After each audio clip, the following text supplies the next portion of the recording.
tiếp khi mà cái người đó họ đang bị bóng tối làm chủ, hay là họ bị ma quỷ xui khiến nói những điều không có hay, thì mình đừng có giận, mình nhẹ nhàng, mình dùng cái tình thương để mình chuyển hóa là được có nha mấy bạn. Từ đó trở đi, cái cuộc sống của mình nó trở nên nó thuận lợi hơn rất nhiều.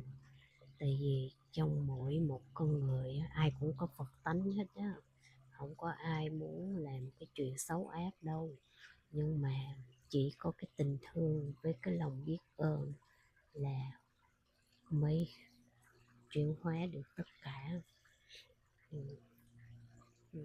Chúc mọi người lúc nào cũng bình an, vui vẻ và hạnh phúc nha.